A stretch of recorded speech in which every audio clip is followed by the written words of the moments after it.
Merci notre Père. Merci notre Dieu. Merci éternel des amis pour ces moments que tu nous donnes. Merci Seigneur éternel des amis, oh mon Dieu, de bénir ces temps par ton Saint-Esprit au nom de Jésus-Christ. Amen. Gloire au Seigneur. Prenons place s'il vous plaît. Je vous salue dans les précieux noms de notre Seigneur et Sauveur Jésus-Christ. Vous également qui suivez à travers les médias, que vous puissiez recevoir nos salutations en Christ. Les dangers d'être un chrétien charnel.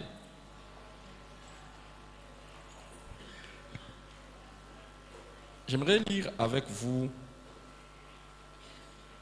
quelques passages des Écritures. Romains chapitre 8, verset 8, avant que je ne puisse reprendre ou résumer le message de la fois prochaine, j'aimerais que vous puissiez noter ces passages et commencer déjà à les méditer. Romains 8, 8 nous dit: or, ceux qui vivent selon la chair ne sauraient plaire à Dieu. Ceux qui vivent selon la chair ne sauraient plaire à Dieu. Le verset 7 qui précède dit ceci. Romains 8, 7. Car l'affection de la chair est inimitié contre Dieu, parce qu'elle ne se soumet pas à la loi de Dieu et qu'elle ne le peut même pas. Maintenant, au verset 6 qui vient avant, je remonte. L'affection de la chair, c'est la mort, tandis que l'affection de l'esprit, c'est la vie et la paix. Verset 13, toujours de Romains 8. Si vous vivez selon la chair, vous mourrez. Mais si par l'esprit, vous faites mourir les actions du corps, vous vivrez. Allons maintenant dans Galates, chapitre 6, verset 8. Écrivez seulement ces passages. Je pense qu'en les méditant, vous serez en train... Nous allons revenir sur ça, mais prenez ces passages, ça va nous aider. Nous sommes en train de parler du danger d'être un chrétien charnel. Galates 6, 8. Celui qui sème pour sa chair moissonnera de la chair la corruption.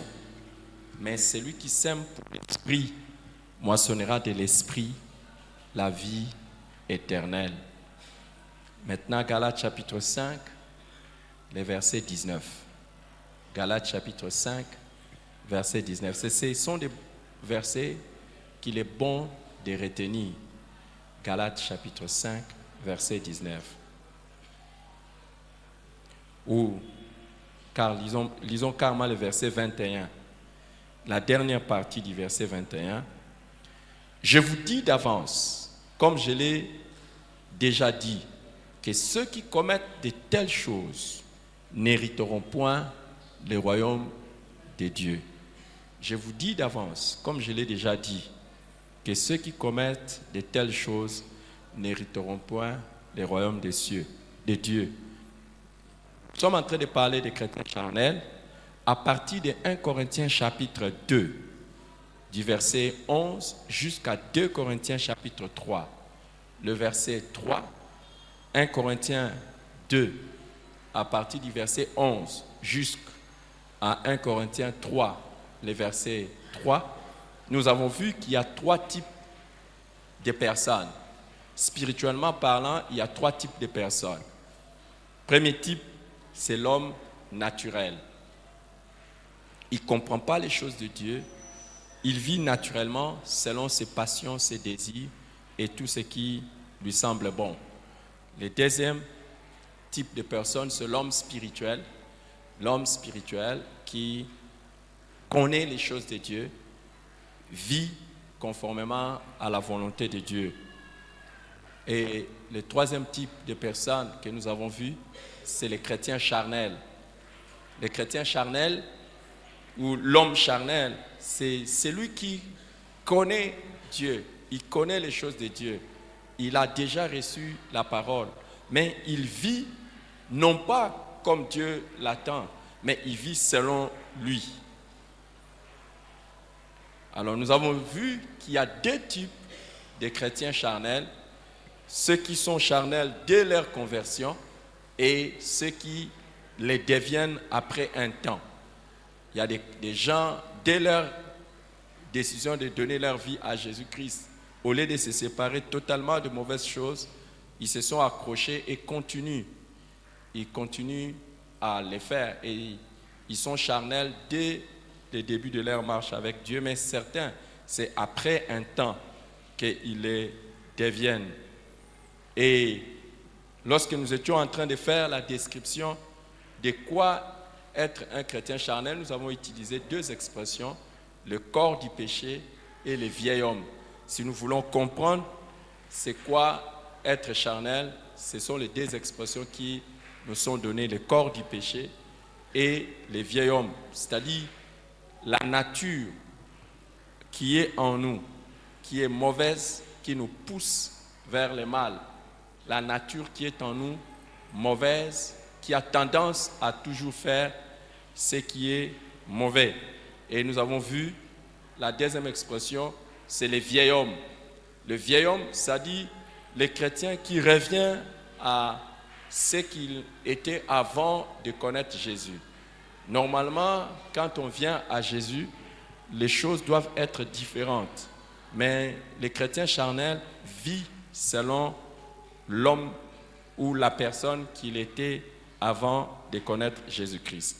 Faisant la description des chrétiens charnels, nous avons dit premièrement que c'est les chrétiens qui vit et agit, qui vit, agit, réagit, marche selon sa propre volonté, selon lui-même, selon sa propre volonté. Et donc, il fait des choses non pas comme Dieu le voudrait, mais comme lui-même le voudrait. Deuxièmement, nous avons vu que c'est les chrétiens qui, hélas, est sous la domination du péché. Il n'arrive pas à faire ce qu'il doit faire. Et il fait ce qu'il ne doit pas faire. Et il n'arrive pas à faire ce qu'il doit faire. Et il fait ce qu'il ne doit pas faire. Et nous avons vu que, troisièmement, c'est quelqu'un qui vit selon ses convoitises. Il vit selon ses convoitises. Et nous avons vu aussi que c'est quelqu'un qui vit selon sa propre volonté, non celle de Dieu. Et en cinquième lieu, nous avons vu que c'est quelqu'un qui manifeste les œuvres de la chair. C'est quelqu'un qui manifeste les œuvres de la chair. Et nous avons commencé maintenant à examiner ces œuvres de la chair. Qu'est-ce qui montre dans la vie de quelqu'un qu'il est charnel, elle est charnelle, ou les choses, lorsqu'on les accomplit, ça nous montre que nous sommes charnels. J'avais commencé par la grâce de Dieu à énumérer certains dans la liste de Galates chapitre 5. C'est la liste la plus indicative des œuvres de la chair, mais évidemment, il y a aussi d'autres choses à compléter de cette liste. Nous avons la Galates chapitre 5, 19 à 21, et nous relisons Galates chapitre 5, 19 à 21. Or, les œuvres de la chair sont manifestes. Ce sont l'impudicité, l'impureté, la dissolution, l'idolâtrie, la magie, les inimitiés et les querelles. J'avais développé 4 et les hommes de Dieu qui ont pris la parole après moi ont abordé 3 autres et nous allons continuer dans la suite. Les œuvres de la chair sont manifestes. L'impudicité, l'impureté, la dissolution, l'idolâtrie, la magie, les inimitiés, les querelles, les jalousies, les animosités, les disputes, les divisions, les sectes, l'envie, l'ivrognerie, les excès de table et les choses semblables. Et l'apôtre conclut en disant, je vous dis d'avance, comme je l'ai déjà dit, que ceux qui commettent de telles choses n'hériteront point le royaume de Dieu. Je voudrais que chaque fois que nous faisons la description de ces choses, chacun garde dans sa mémoire que ceux qui commettent de telles choses n'hériteront point le royaume de Dieu. Que ceux qui commettent de telles choses courent vers la mort. Que ceux qui commettent de telles choses sont des ennemis de Dieu. Ils sont en inimitié contre Dieu. Et ceux qui commettent de telles choses attirent la colère de Dieu. Aidez-moi qu'il ne soit pas toujours en train de bouger mon micro, s'il vous plaît. Merci. Alors, la première manifestation de l'œuvre de la chair qui nous est mentionnée, c'est l'impudicité. L'impudicité. Nous avons vu l'impudicité, cette tendance vers la perversion sexuelle. Deuxièmement, nous avons parlé de l'impureté. Et troisièmement, on a parlé de la dissolution. Et on a parlé également de l'idolâtrie. Alors, j'aimerais essayer d'insister un tout petit peu à partir de cela, à partir de l'idolâtrie. Pourquoi? Parce que beaucoup ne savent pas que c'est en nous l'idolâtrie. Pourquoi? Parce qu'ils comprennent l'idolâtrie comme simplement l'adoration des matériels ou des objets. C'est être très limité dans la compréhension de l'idolâtrie, que de limiter l'idolâtrie simplement dans l'adoration des objets, c'est-à-dire quand quelqu'un se prosterne devant ceci ou cela. Alors, c'est déjà indicateur de quelque chose qu'il y a en nous. C'est quoi qu'il y a en nous? C'est cette tendance à vouloir personnifier ou personnaliser Dieu par quelque chose. Et c'est pour ça que vous allez voir dans toute l'histoire de la Bible et même dans l'histoire de l'humanité, l'homme a toujours voulu avoir quelque chose qui représente Dieu pour lui. L'homme a toujours voulu avoir quelque chose qui représente Dieu. Et vous allez les voir dans la vie de tous les jours, l'homme cherche toujours quelque chose qui représente Dieu. C'est comme ça qu'autrefois nos ancêtres, ils pouvaient avoir un arbre et ils pouvaient avoir, il y en a d'autres, c'est les fleuves, il y en a d'autres, c'est l'océan, c'est une tendance naturelle à vouloir avoir quelque chose qui identifie Dieu. C'est en chacun de nous. Et si tu ne fais pas attention, tu tombes dans cette tendance-là. Mais quand vous comprenez la Bible, vous essayez de suivre la Bible, vous allez comprendre que l'idolâtrie, c'est tout ce qui prend la place de Dieu. Pas seulement les objets, mais tout ce qui peut prendre la place de Dieu. Et dans la Bible, facilement, nous voyons des choses prendre la place de Dieu.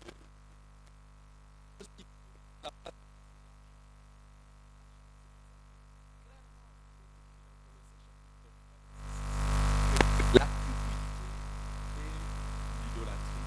La cupidité, l'amour. À un moment donné, l'argent peut prendre la place de Dieu dans ta vie. Et il y en a qui, pour l'argent, ils sont prêts à tout. Et même, il y en a qui ne sont pas à l'aise quand ils n'ont pas l'argent. Il y en a, donc, vous allez voir qu'il ne va pas dormir. Et il ne va pas dormir. Quand il n'a pas d'argent, il ne dort pas. Et il y en a qui, et quand vous êtes comme ça, sachez que vous êtes un chrétien charnel.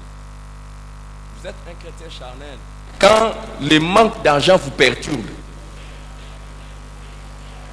le manque d'argent, et il y en a qui accordent la valeur à soi et aux autres à partir de l'argent. C'est-à-dire que vous avez de la valeur quand vous avez l'argent.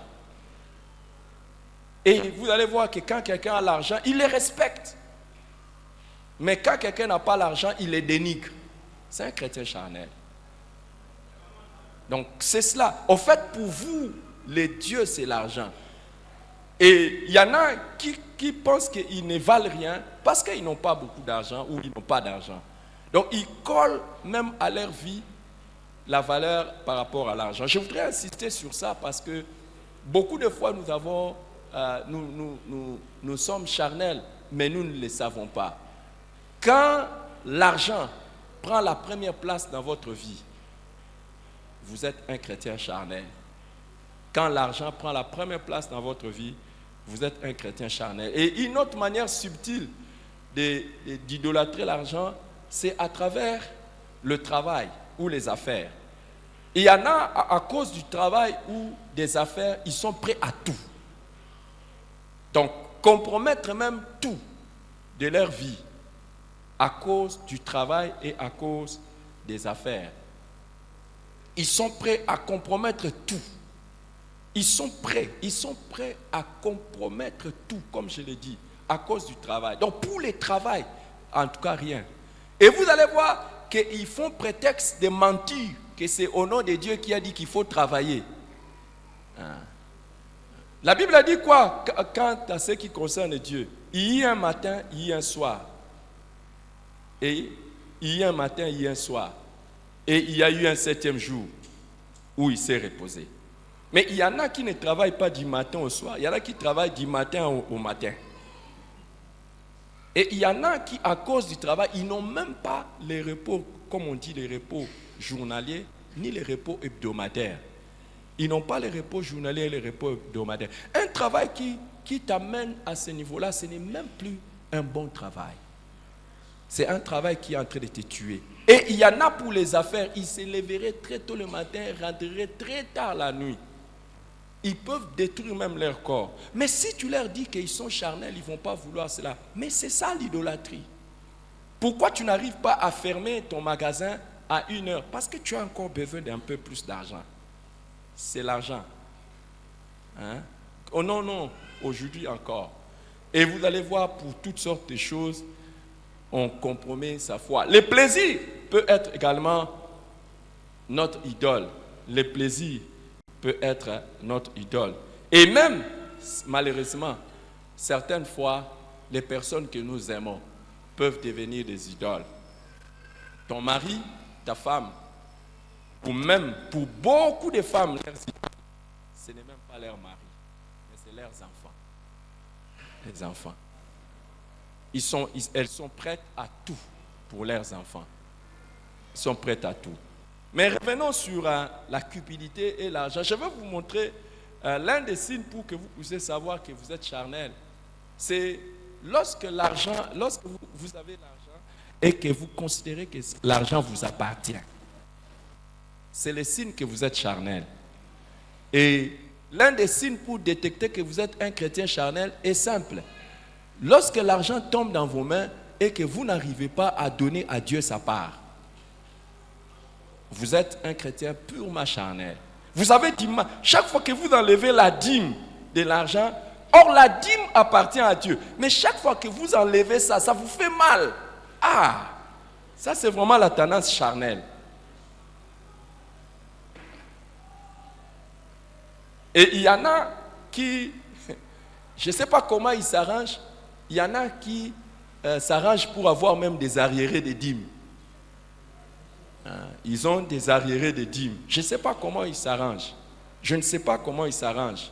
Mais vous voyez pourquoi la colère de Dieu demeure sur des gens comme ça. Et ils cherchent la bénédiction de Dieu. Ils ne sauraient hériter le royaume de Dieu. Le royaume de Dieu, c'est une réalité présente et future. Déjà maintenant, il y a des choses que nous vivons du royaume. Et il y en a demain, nous allons vivre aussi les merveilles. Les royaumes de Dieu, si vous voulez les comprendre, c'est les déjà pas encore. Donc nous avons déjà une partie, mais nous l'aurons totalement après. Il y a des choses que nous goûtons de Dieu déjà à partir de maintenant. Il y a des révélations que nous avons de Dieu à partir de maintenant. Et parmi les choses qui font que beaucoup de gens ne goûtent même pas les révélations de Dieu, c'est parce qu'ils sont charnels. C'est parce qu'ils sont tout simplement charnels. Il y a des gens qui ont des révélations extraordinaires de Dieu. Extraordinaires de Dieu.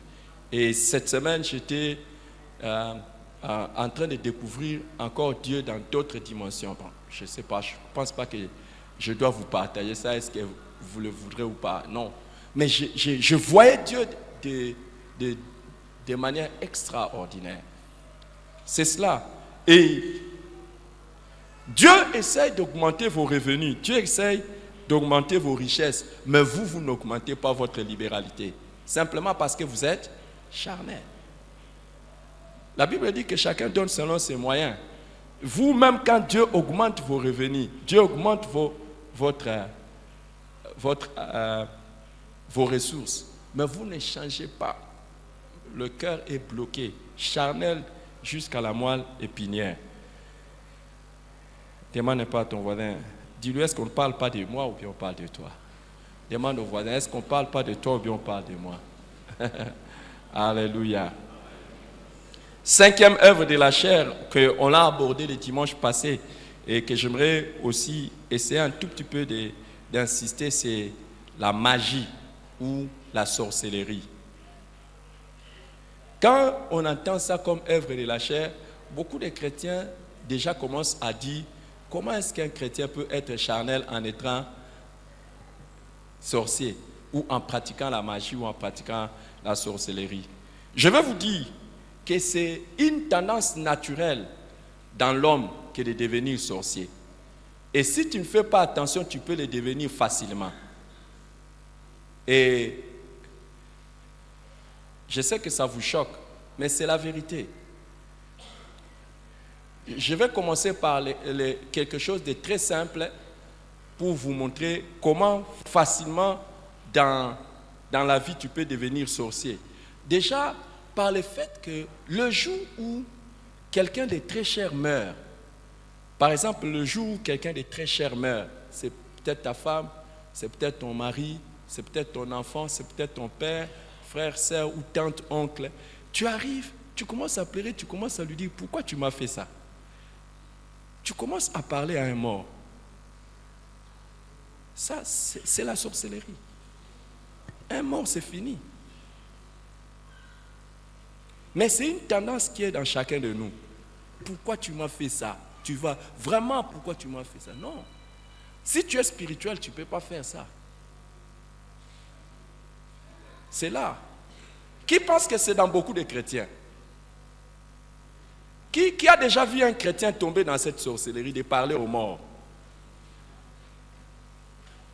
C'est une œuvre de la chair. Je sais que les hommes de Dieu qui m'ont précédé ont parlé de ça, ils ont prêché sur ça, ils ont expliqué ça, que c'est ça la sorcellerie. Donc vous voyez, c'est cela. Les commerces avec les esprits, les trafics avec les esprits. Donc dès que tu cherches à être en contact avec les esprits, c'est cela la sorcellerie. Quand tu parles à un mort, c'est cela la sorcellerie. Et puis, cette tendance est dans tout. Et je vais vous montrer comment ça se manifeste. Et je vais aller avec vous rapidement. Dans ça pour que vous puissiez voir qu'on peut être charnel. La deuxième manifestation que je peux vous montrer de la sorcellerie ou de la magie, c'est le fait que vous voyez les hommes qui partent consulter les horoscopes, ils partent consulter les mains, où on dit, je sais que tu vas dire que toi tu n'es pas là-dedans. Je sais que tu vas dire que tu n'es pas là-dedans. Que les gens vont pour aller, qu'on leur dise c'est quoi leur avenir. Qu'on leur dise c'est quoi leur avenir. Je sais que tu ne vas pas dire ça, mais combien de chrétiens, entre guillemets, sont séduits par cette tendance, entre guillemets, de prophétie qui va leur révéler leur avenir. Donc, en fait, ils sont prêts à tout. Ils sont prêts à tout afin qu'il y ait une prophétie qui leur dise c'est quoi leur avenir ou qu'est-ce qui arrive. N'oubliez pas, le diable est le singe de Dieu. Le diable est qui? Le singe de Dieu. Le diable est l'imitateur de ce que Dieu fait. C'est vrai qu'il y a les prophéties. Et quand vous regardez dans la Bible, vous allez voir que À un moment donné, le roi Saül est tombé dans ça. Parce que quand tu cherches toujours qu'on te révèle des choses cachées, tu ne sauras même pas dans quelle source tu vas. Et beaucoup de chrétiens se laissent prendre dans ces pièges. Et c'est pour ça que le ministère prophétique qui est vraiment authentique a été dévié. Je vais vous dire, le premier objectif du ministère prophétique n'est pas de vous révéler ce qui concerne votre vie. C'est de vous révéler ce que disent les Écritures sur votre vie. C'est ça d'abord l'importance du premier ministère prophétique. C'est de vous dire ce que disent les Écritures sur vous. C'est pour ça, si vous voulez juger un vrai prophète, ne les jugez pas par les paroles de connaissance ou quoi que ce soit qui vous dit non. Jugez-les par la manière dont il applique la parole de Dieu à votre vie. Je ne sais pas si vous me suivez.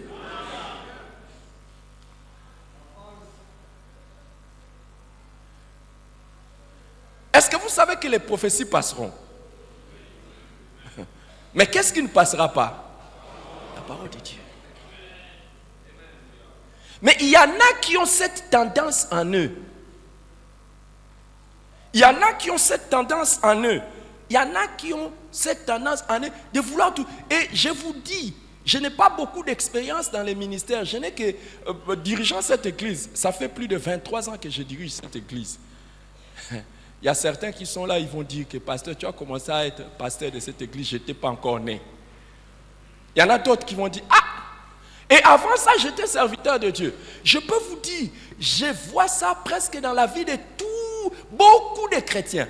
Beaucoup de chrétiens. Et il y en a qui sont contents, qui sont heureux, parce qu'on leur a dévoilé que leur cinglet, c'est de couleur verte.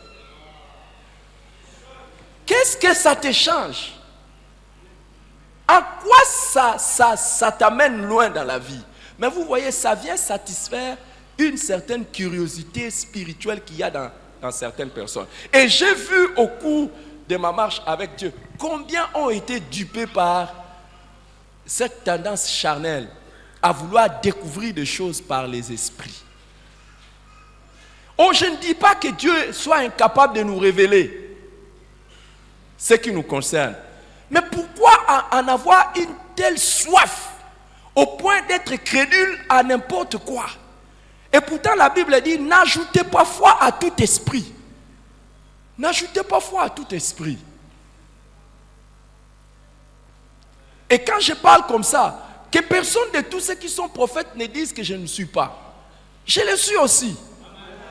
Je le suis aussi. Je parle aussi par l'Esprit de Dieu. Je parle par l'Esprit de Dieu. Et d'ailleurs, la majorité de ceux qui peuvent penser que je ne suis pas un prophète, ils sont des prophètes des vents. Ils sont venus à un moment donné, ils passent. Mais nous sommes encore là dans les ministères. Il y en a qui ont pensé qu'ils avaient les ministères. Et ils ont commencé, ils ont fait des vents. Mais après, c'est comme les vents, ils sont passés. Il y en a qui font des plaints pendant un moment donné parce qu'ils donnent des paroles de connaissance ou ils font ceci. Oh, pas d'intimidation. Nous tous, nous sommes des serviteurs de Dieu. Hein? Nous sommes des serviteurs de Dieu. Et ce qui fait notre joie, c'est de bâtir la foi solide dans les chrétiens. Pas de leur révéler des petites choses. Vous savez, en ce qui concerne les prophéties, on parle de la paille et du froment.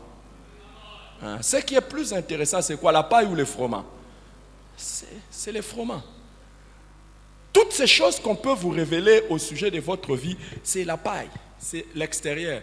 Mais la matière dont vous avez besoin pour vivre, c'est la parole. Hein? C'est la parole. Toutes ces autres choses, ce ne sont que des couvertures. Et cette tendance-là, c'est dans chaque chrétien. C'est dans chaque chrétien. Mais ne les cherchez pas. Si vous ne les cherchez pas, vous allez vivre les meilleures prophéties. Et je vais vous donner le meilleur moyen. Qui veut que je lui donne le meilleur moyen pour que Dieu commence à lui parler individuellement? Ne cherche pas les prophéties, cherche Dieu. Si tu cherches Dieu, Dieu te dira ce qui est nécessaire. Et tu pourras être à l'aise dans tout ce que Dieu ne te dit pas. Tu vas être à l'aise dans tout ce que Dieu ne te dit pas. Mais aujourd'hui, j'aimerais vous expliquer. Comprenez que ceux qui partent d'église en église, des prophètes en prophètes, ceux qui ont même des prophètes chez eux à la maison, vous savez qu'il y en a qui ont des pasteurs familiales, des pasteurs de famille. Je ne sais pas comment vous pouvez avoir un pasteur de famille alors que vous avez un pasteur à l'église. Moi, je vais vous donner un conseil vraiment simple et bon. Si vous avez un pasteur de famille, transformez votre famille en église. C'est biblique. Et restez là-bas, c'est tout. Ne faites pas de la tricherie. Vous avez un pasteur de famille et puis vous avez encore un pasteur à l'église finalement. Vous mangez quelle nourriture? Oh, regardez dans votre Bible, il y a des églises des maisons. Il y a des églises des maisons. À partir d'aujourd'hui, que votre pasteur vous réunisse. À bout, bien. Vous faites des offrandes, vous faites des dîmes, il vous conduit dans les intercessions et tout ça. Pourquoi être un pasteur ambulant? Et si vous voulez connaître un faux serviteur de Dieu, parmi les signes, il marche sur les plates-bandes d'autrui. Il veut cueillir là où il n'a pas planté. Il pêche dans l'aquarium. Demande à ton voisin, j'espère que tu n'as pas un pasteur de la famille. Le pasteur de la famille, c'est le papa. C'est le papa ou la maman. Abou. Pourquoi un autre pasteur de la famille? C'est comme ça que quand vous commencez avec les pasteurs de la famille, vous allez aussi avoir votre prophète. Pasteur de proximité. Oh, mais écoutez, qu'il soit seulement votre pasteur, parce que c'est lui le pasteur de proximité. Mais ne faites pas de la tricherie. Et il y en a qui ont aussi des prophètes de famille, ou il y en a qui ont leurs propres prophètes. Malgré qu'ils viennent dans une église, mais au moins à l'église chez nous là-bas, il n'y a pas de prophétie, mais lui au moins, il a son prophète. Amen. Et à un moment donné, il vous donne une prophétie et vous prenez votre dîme, vous le donnez. J'ai jamais vu un prophète de la Bible à qui Dieu avait donné les dîmes. Dieu avait donné ça aux sacrificateurs, ceux qui s'occupent du temple, ceux qui enseignent la loi. Mais vous savez qu'il y en a actuellement, il y a des pasteurs. Moi, je connais, il y a des pasteurs, ils peuvent vous dire, j'ai 5-6 personnes comme ça qui me donnent leur dîme, qui sont dans différentes églises. Étonnant. Choc. Choc. Choc. Écoutez, il y a une bonne manière de se comporter dans la vie. Si, par exemple, vous êtes ici, et que vous sentez que ce n'est pas ici que le Seigneur vous nourrit, vous venez vous parler. Vous dites, papa, ici je sens que tu ne me prêches pas bien. Tu ne prends pas soin de moi correctement. Même tous ceux qui travaillent avec toi, vous n'arrivez pas. Vraiment, vous n'arrivez pas. Là où je suis, mon niveau et mes besoins spirituels, vous n'arrivez pas. Avec votre bénédiction, papa, j'aimerais partir là où on me nourrit correctement. Je vous dis, je ne prierai pas seulement pour vous comme ça. Je prierai pour vous en levant les mains, en m'agenouillant et en criant, oh Seigneur, accompagne-les. Et je dis, Dieu, bénis-les abondamment. Mais au lieu de faire de la tricherie,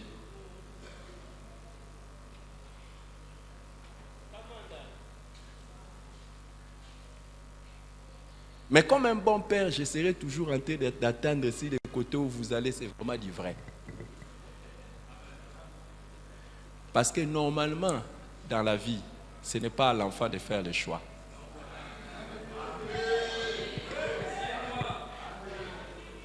Et beaucoup de fois, c'est simplement par ignorance et par orgueil qu'on fait des mauvais choix. Par ignorance et par orgueil. Cette semaine, j'ai appris beaucoup de choses. Parmi les choses que j'ai appris de Dieu, c'est que l'orgueil te fait faire beaucoup de choses. C'est l'orgueil qui te fait penser que tu es arrivé à un niveau où tu comprends les choses. Hein? C'est par l'orgueil qu'on pense qu'on comprend. Yeah. Alors, les œuvres de la chair sont manifestes. Il y a quoi? La sorcellerie. Les désirs à tout prix que l'on prophétise sur soi. Oh, à tout prix. Je pense que je dois laisser ça. Non, non, non, la sorcellerie. Quand vous voyez un sorcier, c'est quelqu'un qui a la tendance d'intimider les gens. Quelqu'un qui a la tendance de manipuler les gens. Quelqu'un qui a la tendance de dominer les gens. 3 manifestations de la sorcellerie. Intimidation, domination et puis manipulation. Et vous allez voir qu'il y a beaucoup de chrétiens dans la vie de tous les jours. Si vous ne savez pas, ils vous emballent. C'est comme on a dit, les chrétiens de Galates ont été ensorcelés. Ils ont été complètement ensorcelés par les gens. Donc, quelqu'un qui vous emballe, qui vous influence négativement. Écoutez, si tu as toujours tendance à manipuler... Vous savez pourquoi dans la vie courante, on a toujours dit que entre les sorciers et les sorcières qui sont dans la vie courante, on dit qu'ils sont plus dangereux. Pourquoi on dit toujours les sorcières sont plus dangereuses? Parce qu'en fait, la tendance à manipuler les gens et à dominer les gens, c'est beaucoup plus prononcé chez les femmes. Et vous savez pourquoi, non? Elles ont parlé en premier avec le diable. Et parmi les malédictions que Dieu leur avait données sur la femme, ce n'était pas seulement l'accouchement difficile. C'est le désir de dominer l'homme. C'est pratiquement dans tout. Et beaucoup de nos sœurs deviennent de sorcières comme ça en voulant dominer les maris. Ah ouais? Ouais. Quand tu veux dominer les maris... il y en a plein, hein? Le dernier mot doit lui revenir. Même dans la discussion dans la maison, si elle n'a pas encore dit son dernier mot, ça ne va pas s'arrêter. Donc quand il y a débat, jusqu'à la dernière minute, c'est elle, quand elle a dit, c'est fini. C'est la tendance charnelle qui est portée vers... C'est comment on appelle ça?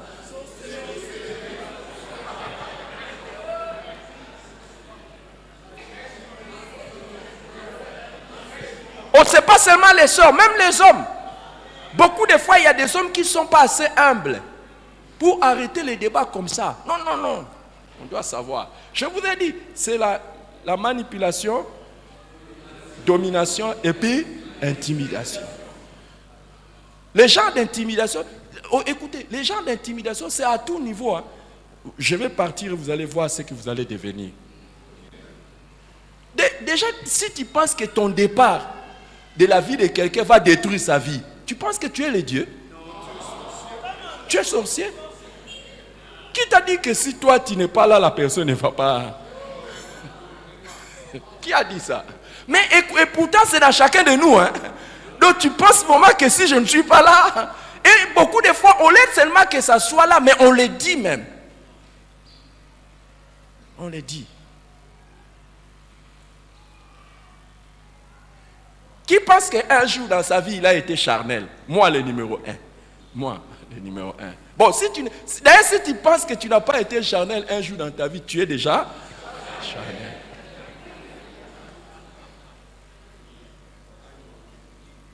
Yeah. Que je continue avec la magie, la sorcellerie? Non, non, non. On a déjà prêché sur ça. Je n'ai fait que répéter. Hein? Je n'ai fait que répéter ce qu'on a prêché le dimanche passé par les hommes de Dieu qui m'ont précédé. 6e, les inimitiés. Waouh! Les inimitiés. Les inimitiés, dans d'autres versions, on dit les rivalités. Et d'autres versions, c'est la haine. Ce sont des actes ou des sentiments ou encore des intentions violentes et hostiles envers certains individus. Donc, des actes, des sentiments ou des intentions violentes envers des gens. Eketra. E-C-H-T-H-R-A. C'est ça les mots en grec. Vous savez, il y a des gens, à cause d'une raison ou pour une autre, nous portent vraiment à avoir des sentiments hostiles vis-à-vis d'eux. Je ne sais pas si cela est déjà arrivé à quelqu'un ici. Que quelqu'un fasse quelque chose contre toi, mais au même moment, tu deviens maintenant violent, ou tu as plutôt la haine, et tu gardes ça. Et si tu veux savoir que tu as la haine vis-à-vis de quelqu'un, c'est à la mention de son nom, au souvenir de son nom, ou à la rencontre de cette personne, tu sens l'aversion. Tu sens l'aversion. Dès qu'on dit Eric Mavinga, donc tu sens en toi quelque chose qui fait crrr. Pourquoi? Tu les hais. Ça te rappelle quelque chose de mauvais. C'est bizarre. En tout cas, je ne sais pas comment les gens s'arrangent pour ne pas m'aimer. Parce que moi, je ne sais même pas comment. Qu'est-ce que je t'ai fait? Ah, demande à ton voisin, qu'est-ce que le pasteur t'a fait? Quand on mentionne son nom directement, ça te fait mal. Et il y a des gens comme ça, dès que tu penses à lui. Et il y en a qui arrivent même au niveau où, s'il vous plaît, parlons de tout, ne me cite même pas le nom de cette personne. Tu es comment? Charnel. Tu es charnel. Donc tu n'arrives même pas à supporter qu'on cite son nom. Et ça va même dans les histoires où tu ne connais ni les tenants ni les aboutissants. Tu as choisi un parti politique où tu ne connais même pas le leader du parti là. Qu'est-ce qu'il mange, qu'est-ce qu'il veut, qu'est-ce qu'il cherche. Mais dès que tu entends parler de l'autre leader de l'autre côté, tu as...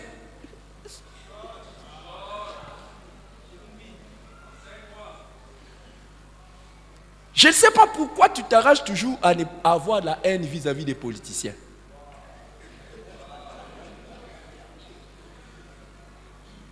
Et je vais te dire, beaucoup qui ont la haine vis-à-vis de certains politiciens, qu'on ne les essaye pas. Si on les essaye, ils feront pire.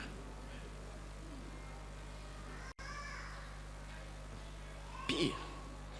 Mais à la mention, à la mention, seulement si on mentionne, même toi-même, donc, comme je vous avais dit, la chair c'est l'ennemi avec qui on se promène. Donc, toi-même, même dans ta chambre, même quand tu regardes le film et qu'on dit seulement, oh non, non, qui? Chantal. Directement tu penses à la Chantal là. Hey, Chanel.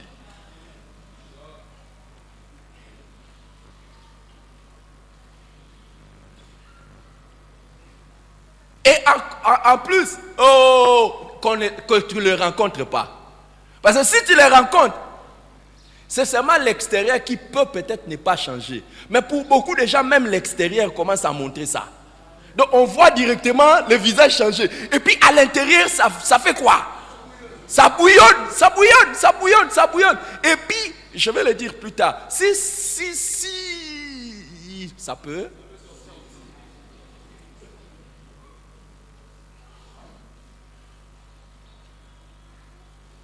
Malheureusement, il y a des chrétiens qui sont comme ça. Malheureusement. Je ne parle pas des païens, je parle des chrétiens. Et je ne parle pas des chrétiens, je parle des pasteurs. Je parle des anciens, je parle des diacres, je parle des ouvriers, je parle de ceux qui sont chrétiens depuis des années. Et il y en a qui disent, même ils disent fièrement, telle personne, je préfère ne jamais les rencontrer dans ma vie. Et s'il entre au ciel, alors que tu ne partes pas au ciel, parce que tu vas les voir là-bas.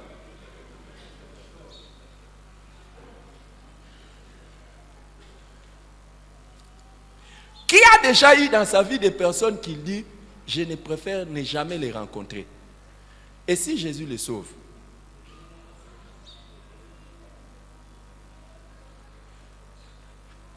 J'aimerais qu'un jour, quand je suis en train de prêcher ce genre de message, qu'il y ait des amens automatiques quand même.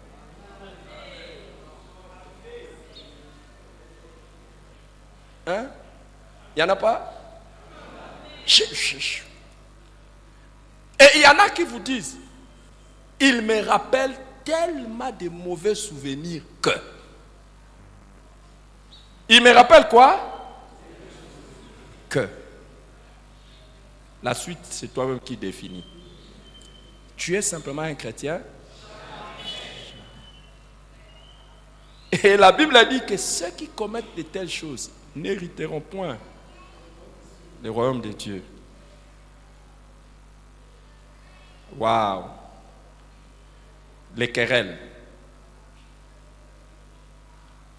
Eris, E-R-I-S.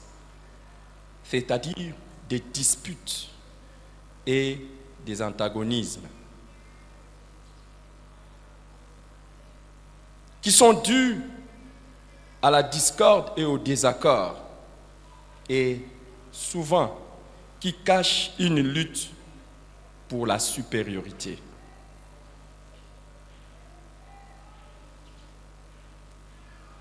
Et au désir de ne jamais accepter les torts. Il y en a qui, lorsque vous êtes avec, ils n'acceptent jamais qu'il a tort. Dis à ton voisin, là je pense qu'on va me décrire maintenant. Dis à ton voisin, je pense que c'est moi qu'on veut décrire maintenant. La personne qui n'a jamais tort. Dis à ton voisin, c'est moi qu'on veut décrire maintenant. Tu ne veux pas lui parler? Si tu lui parles comme ça, c'est... Et il y a des gens qui sont comme ça. Ils n'ont jamais tort.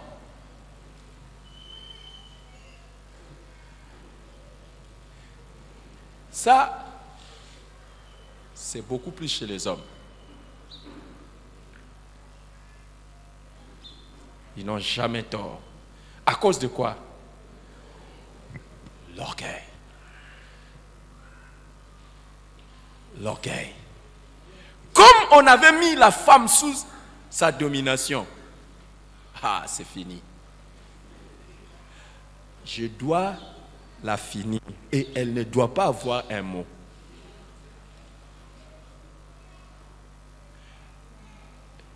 Dis à ton voisin, on parle de moi. Ne lui dis pas on parle de toi.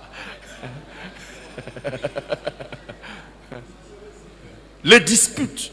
On ne veut pas avoir tort et on veut toujours être dans une position de supériorité.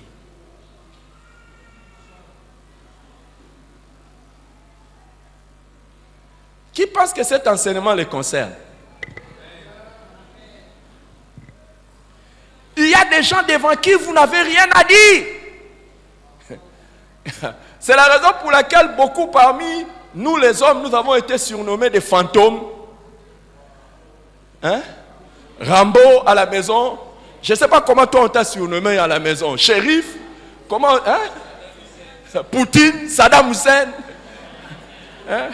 Qui connaît les maisons où on a surnommé comme ça les parents? Hein? Écoute, si tu veux savoir si tu es charnel, regarde les surnoms qu'on t'a donnés chez tes enfants.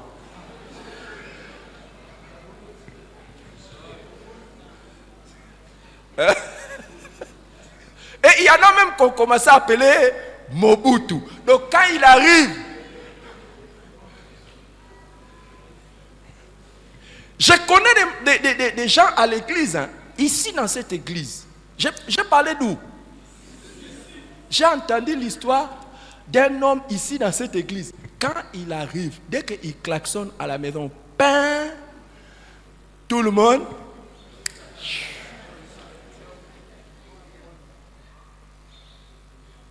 Vous voulez que je le montre? Je vous le montre? Oh non, mais on est entre nous, non? Qui veut que je lui montre cet homme? Dès qu'il klaxonne, pain, tout le monde.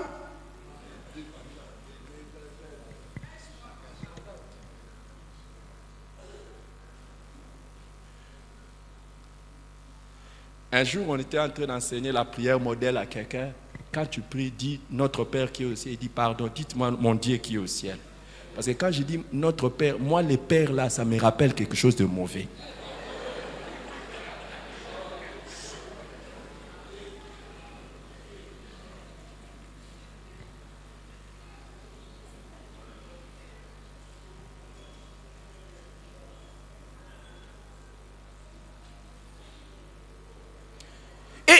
cause de cette tendance naturelle qui est les querelles, ça fait en sorte qu'il y a des gens, vous ne pouvez pas vivre en paix à la maison.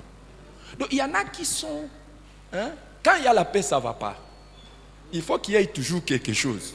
Donc il faut qu'il y ait toujours débat. Pourquoi on va être calme comme ça? Des sosamambes.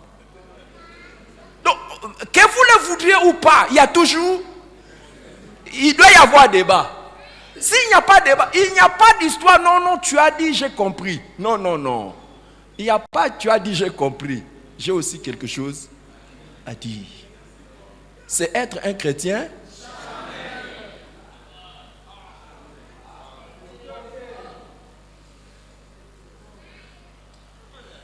Qui pense que ça agit beaucoup chez les adolescents? Chez les adolescents, je vous dis, les adolescents ont toujours raison. Les parents ont toujours tort. Vous pensez quoi? Qu'est-ce que vous croyez dans cette maison? Et c'est toujours comme ça. Ici, c'est toujours comme ça. On veut que tout le monde fasse seulement comme ceci. Je croyais que vous croyez que c'est seulement chez les parents. Hein? C'est pas comme ça les adolescents. Il ne faut pas leur dire quelque chose. Ils ont les querelles en eux. C'est les débats. Je ne peux pas accepter comme ça. Et des fois, quand tu entends les adolescents et les jeunes discuter sur certaines choses, si tu n'as pas la maîtrise de toi, tu risques de dire que je ferme ma bouche, qu'un jour il grandisse et il va connaître la théorie de Monangoul. Comme ça, quand il grandira, il comprendra ce qu'il est en train de faire. C'est simplement, beaucoup de fois, c'est par amour qu'on insiste envers les enfants. Parce qu'ils pensent qu'ils ont tellement raison. Et l'un des domaines dans lesquels ils pensent avoir raison, c'est quand ils ont choisi, ou ils ont été choisis par quelqu'un. Quand ils ont choisi quelqu'un pour l'épouser, ou bien ils ont été choisis par quelqu'un, dites ce que vous voulez. Les querelles.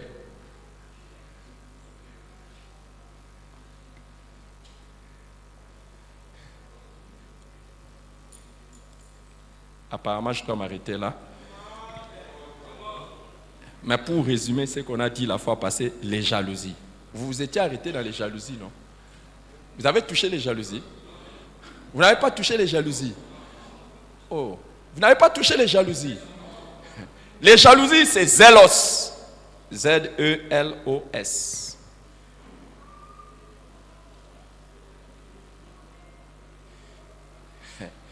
Je pense que je dois en parler terriblement. Mais je crois que je dois en parler brièvement pour que nous puissions quand même partir. La jalousie, c'est ces sentiments que l'on a négatifs. Ces sentiments négatifs que l'on a parce qu'on aimerait posséder quelque chose que quelqu'un d'autre a. Ou on aimerait être là où quelqu'un d'autre se trouve.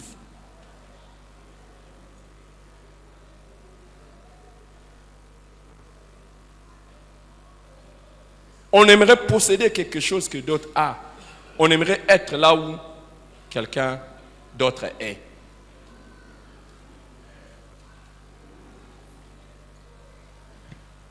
Il y a une tendance en nous qui est charnelle. Et si tu laisses ça, donc chaque fois que tu vois quelque chose que quelqu'un a des meilleurs, toi tu aimerais avoir. Et tu vois les meilleures qualifications pour que toi tu aies ça, mais que la personne n'ait pas ça.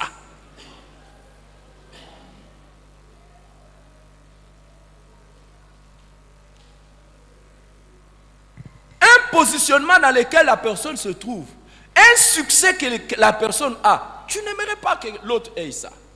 Toi, tu aimerais toujours que ça soit toi. Tu n'es pas... et il y en a qui vont même loin, même si lui ou elle ne va pas avoir ça, mais qu'on manque nous tous, mais pas lui. Hein? Et ça, je vous dis, il ne faut pas aller loin. Peut-être juste la personne à côté de toi, il a cette tendance-là. Il n'aime pas qu'une autre personne soit élevée. Et vous allez entendre les gens des questions. Pourquoi seulement? Pourquoi seulement elle? Pourquoi? Il y en a qui sont des fois jaloux de choses bizarres. Ils sont jaloux de la taille de quelqu'un.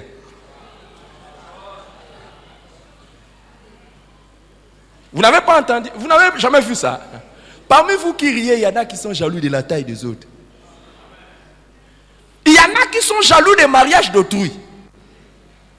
Comment lui peut se retrouver dans un bon mariage? Qui t'avait envoyé dans un mariage où tu es?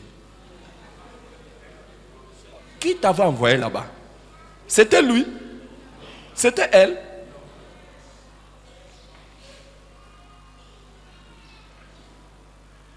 Et le gazon est toujours bien tendu chez qui? Chez les voisins. L'herbe est toujours bien rasée. La pelouse est toujours bien rasée chez les voisins, pas chez soi-même. Il y a des fois, tu es jaloux d'un mariage où tu ne connais pas ce qu'il y a dedans. Tu ne connais pas. Tu ne connais pas. Tu ne connais pas.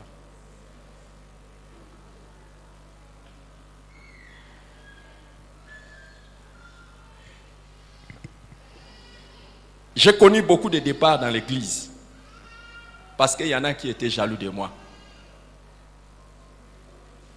Il y en a qui ont quitté l'église parce qu'ils étaient jaloux de moi. Vous savez pourquoi ils étaient jaloux de moi? Oh, qui fait que je lui dise pourquoi ils étaient jaloux de moi? Ils disent que je mange seul. Je mange, mais ils auraient voulu que je mange avec eux. Ma première question, quand je souffrais seul, ils souffraient avec moi? Maintenant, si je mange seul, ça c'est d'abord une question. Mais est-ce que j'ai dit que je mange seul?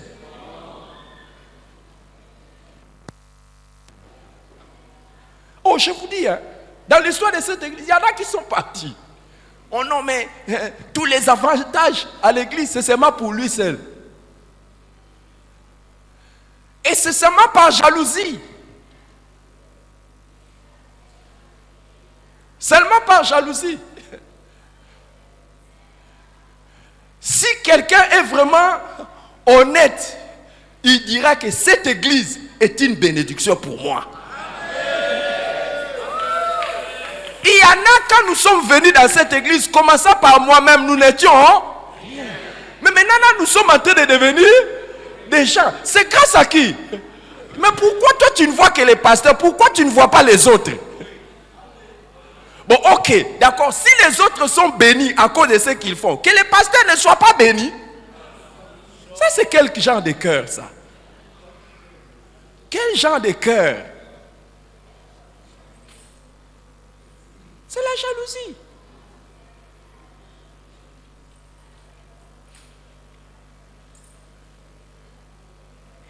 La personne qui prie pour toi et tu es béni. Tu viens, tu donnes une dîme, tu aimerais que son salaire soit égal à ta dîme.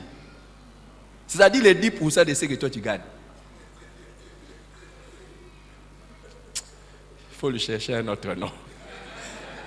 Donc, tu dis, quand tu as des problèmes, tu dis, pasteur, prie pour moi. Et le pasteur fait quoi? Il prie. Et puis ça marche, ça marche. Maintenant, tu veux que son salaire soit quoi? Les 10% de ce que toi tu vas commencer à gagner. C'est la raison pour laquelle, au lieu de considérer même que tu donnes ta dîme à Dieu, tu considères que tu donnes ça au pasteur. C'est pour ça que ça te fait mal. Ça te fait mal.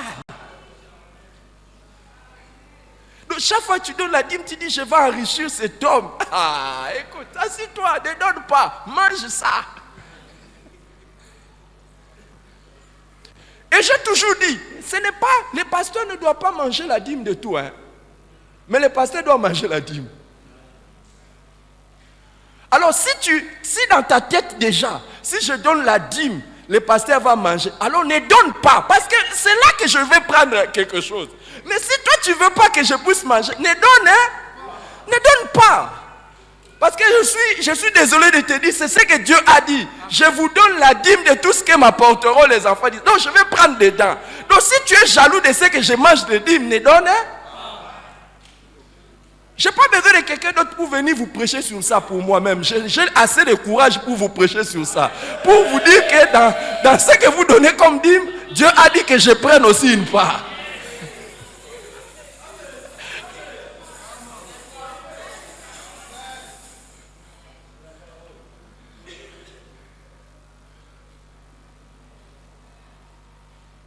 C'est bon ou c'est pas bon? Je sais que tu dis seulement c'est bon parce qu'on est en public.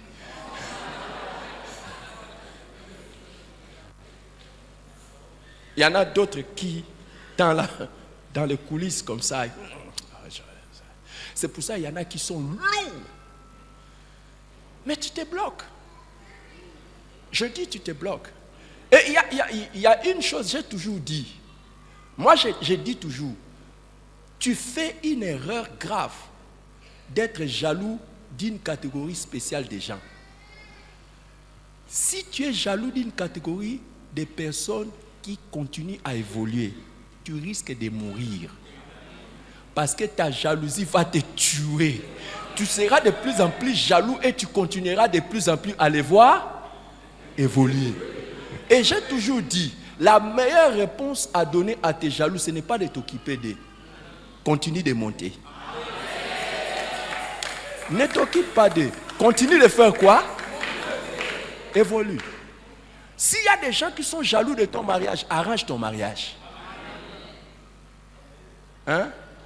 Et ne leur donne jamais le plaisir de savoir que vous avez même des conflits. C'est pour ça que vous ne saurez pas ce qui se passe entre moi et ma femme. Vous ne saurez pas. Continuez à envier. Ça va toujours marcher.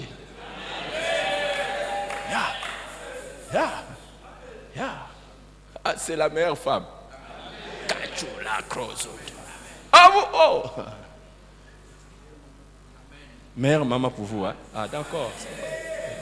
Il y en a. Continuez. C'est la meilleure réponse à deux. Et j'ai toujours dit, quand il y a des... Vous savez, quand il y a des gens qui sont jaloux de moi ou des gens qui sont... J'ai toujours dit, Seigneur, aide-moi à continuer à évoluer. À continuer à... Et je ne sais pas dans votre vie ce que ça vous fait quand vous êtes jaloux de quelqu'un qui continue à marcher avec Dieu. Ça fait mal, hein? C'est pas bien d'être jaloux. Mais vous allez voir la jalousie même dans la chorale, même dans les protocoles. Pourquoi seulement on la met devant? Pourquoi elle ne le met pas derrière? Pourquoi ceci? Jalousie. Pourquoi le protocole est c'est habillé comme ça? Oh, hey! Pourquoi c'est seulement à tel qu'on a donné de diriger l'intercession? Hein? Pourquoi c'est seulement à tel on a donné de diriger l'intercession? Pourquoi c'est seulement à tel qu'on a donné de diriger la prière? Si je ne lui donne pas de diriger la prière, que je donne à tout le monde.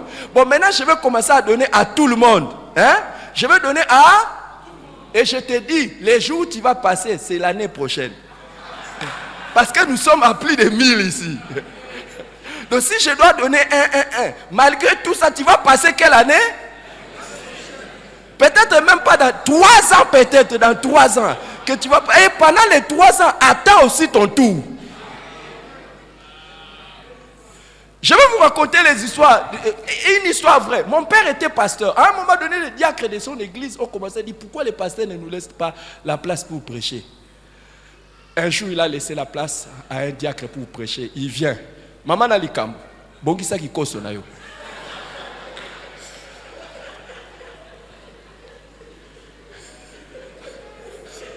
Arrange ta douche.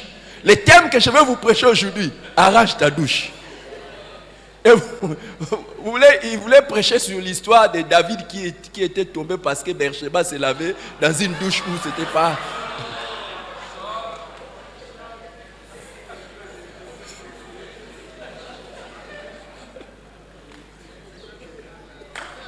Donc il y a des fois tu es jaloux de quelque chose, si on ose te donner ça, tu vas faire des dégâts. Mais simplement parce que tu es... Et d'ailleurs, généralement, les jaloux ne sont pas les compétents. Parce que si tu sais que tu es compétent, à ton temps, tes compétences vont crier. tu es jaloux, tu n'es pas compétent. Yeah. J'espère que quand tu acclames, c'est pour ne plus être jaloux. J'espère.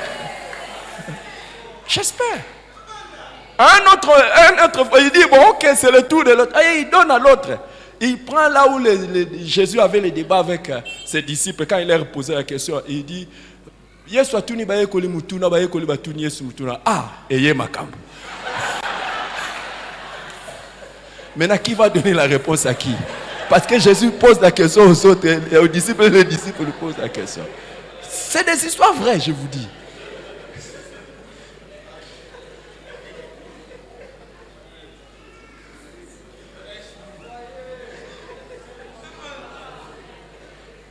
Il y a un pasteur dans son église. Les fidèles commençaient à partir. Pourquoi? Parce que le premier jour, le premier dimanche, Matthieu 7:7. Deuxième dimanche, Matthieu 7:7. Tous les dimanches, Matthieu 7:7. Qu'on te mette pasteur titulaire de l'église, et tu sauras comment on prêche. Qu'on te mette titulaire.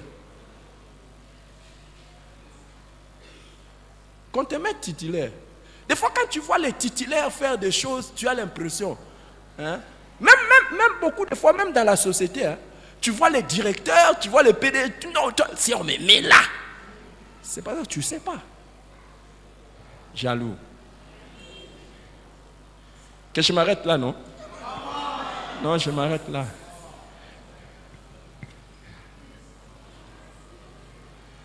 Qui pense qu'il y a beaucoup de chrétiens qui sont jaloux? Et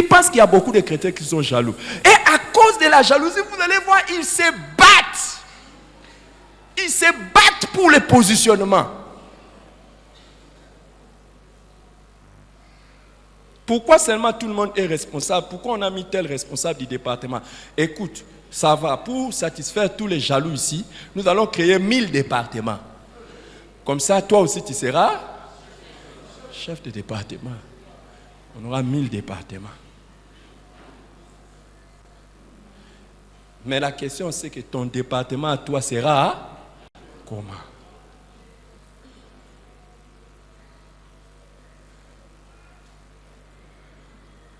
Inclinons nos têtes dans la prière.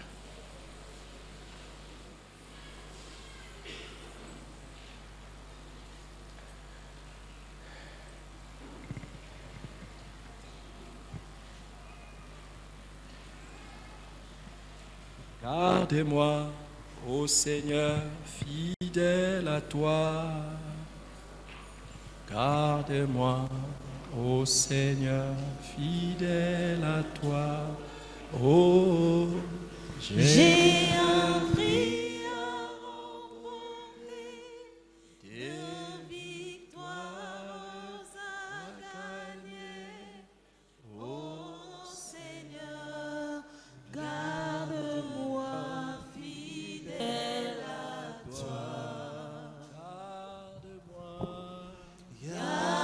Garde-moi, ô Seigneur, fidèle à toi.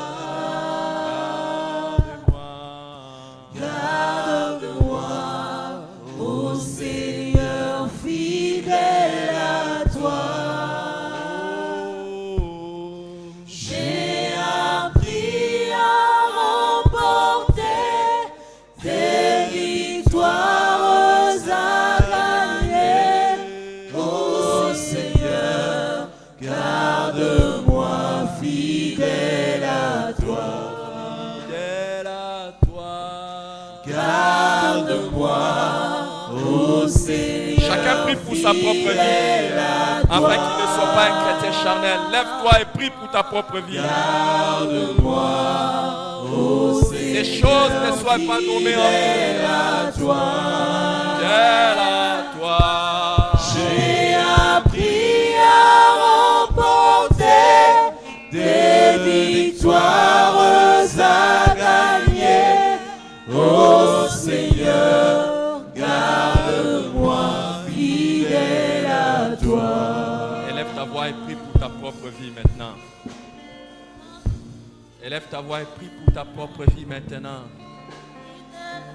Les chrétiens charnels ne sauraient plaire à Dieu. Seigneur, nous prions. Seigneur, garde-nous fidèles à toi. Seigneur, nous prions au nom de Jésus que tu nous gardes fidèles à toi. Seigneur, que nous ne puissions pas être des chrétiens charnels. Que nous ne puissions pas devenir des chrétiens charnels. Seigneur, garde-nous fidèles à toi.